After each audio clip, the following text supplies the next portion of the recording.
Hello दोस्तों, NTA mock test for NEET channel पे आप सभी का स्वागत है।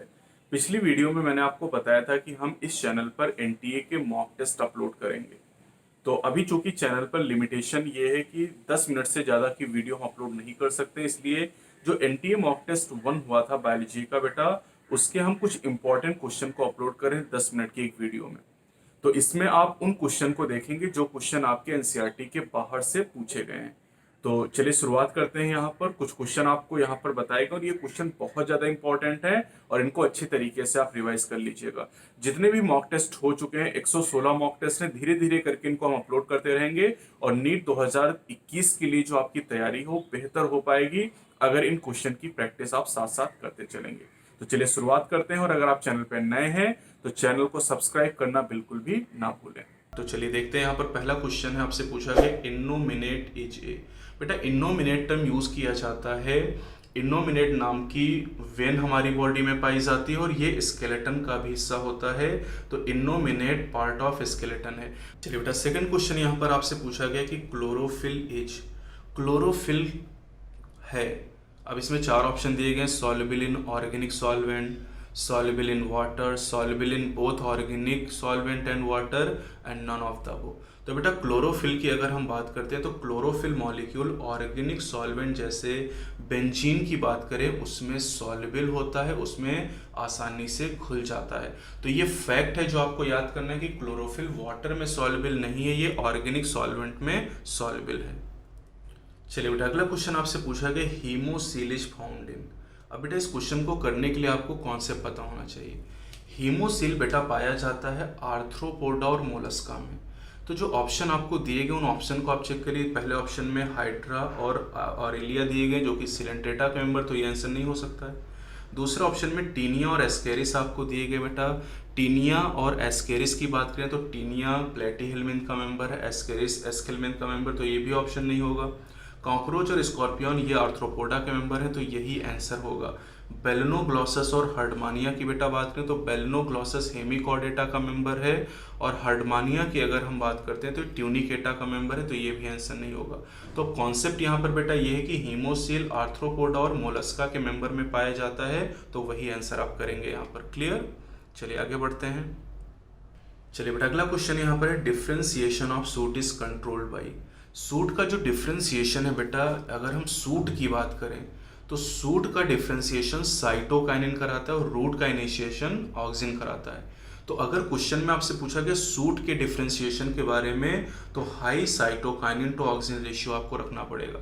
अगर इस क्वेश्चन में आपसे पूछता है डिफ्रेंसिएशन ऑफ रूट के बारे में तो आपका आंसर बी होता, high auxin to cytokinin ratio. तो ये चीज़ ध्यान रखिएगा, सा फॉर सूट, सा फॉर साइटोकाइनिन, ऐसे आप याद रखेंगे। सूट के लिए साइटोकाइनिन रोल प्ले करेगा और रूट के लिए ऑक्सिन रोल प्ले करेगा। चलिए अगला क्वेश्चन है बेटा, इसमें पूछा है कि plasmodesmata are cytoplasmic bridges between adjacent plant cell lined by and often have desmotubule. तो लाइंड बाई प्लाज्मोडेस्माटा की बात करें बेटा तो प्लाज्मोडेस्माटा की जो लाइनिंग होता है, किनारा होता है, वो प्लाज्मा मेम्ब्रेन बनाता है। तो यहाँ पर बी आंसर सही होगा। ये डायरेक्ट पॉइंट आप याद कर सकते हैं, एनसीईआरटी में इस पॉइंट का कोई जिक्र नहीं है। ये जितने क्वेश्चन भी बेटा मैं करा रहा हूँ इनका जिक्र एनसीईआरटी में नहीं है। चलिए अगला सवाल देखिए। अगले सवाल में पूछा है which of the following phenomena support Darwin concept of natural selection in organic evolution. Natural selection के डार्विन का जो कॉन्सेप्ट है उसको कौन यहाँ पर सपोर्ट करता है? तो बेटा ऑप्शन हो जाएगा सी, प्रीवैलेंस ऑफ पेस्टिसाइड रेजिस्टेंस इंसेक्ट या डीडीटी रेजिस्टेंट मॉस्किटो की बात करें, इनका जो इवोल्यूशन है ये डार्विन के नेचुरल सिलेक्शन कॉन्सेप्ट को सपोर्ट करता है। तो ये पॉइंट आप डायरेक्टली यहाँ पर याद रखें क्योंकि सीधे एनसीईआरटी ने नहीं लिखा है। चलिए अगला पॉइंट है बेटा Valium is an example of. Valium की बात करें तो एक ड्रग है बेटा जो बेंजोडाइजिपीन का एग्जाम्पल है। ये एनसीईआरटी में नहीं दिया गया लेकिन आप इसे याद करेंगे, वेलियम बेंजोडाइजिपीन का एक एग्जाम्पल है। चलिए बेटा अगला क्वेश्चन पूछा गया largest number of neuron are found in. बेटा न्यूरॉन देखिए ब्रेन में, रेटिना में, स्पाइनल कॉर्ड, टंग हर जगह पाए जाते हैं, लेकिन सबसे ज़्यादा नंबर में जो न्यूरॉन होते हैं वो ब्रेन में प्रेजेंट होते हैं। तो करेक्ट आंसर यहाँ पर ए हो जाएगा। अगला क्वेश्चन है इरेथ्रोपोइसिस में be stimulated by deficiency of. Erythropoiesis का मतलब आरबीसी का प्रोडक्शन।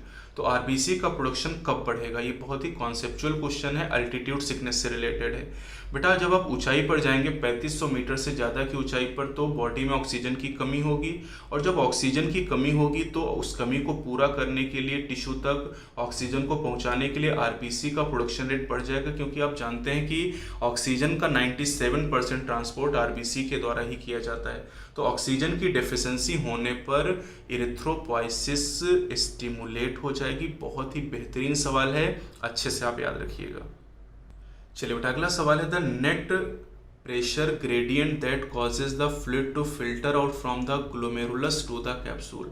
ग्लोमेरुलस से बॉमेन कैप्सूल में जो फिल्ट्रेशन होता है उसके लिए जो नेट या इफेक्टिव फिल्ट्रेशन पे प्रेशर इसे कहते हैं, ये बेटा होता है 10 mmHg, that is the effective filtration pressure. ये डायरेक्ट वैल्यू याद करनी है, एनसीईआरटी में नहीं दी गई वैल्यू बेटा आपको। चलिए बेटा अगला क्वेश्चन है, which of the following is not an insectivorous plant.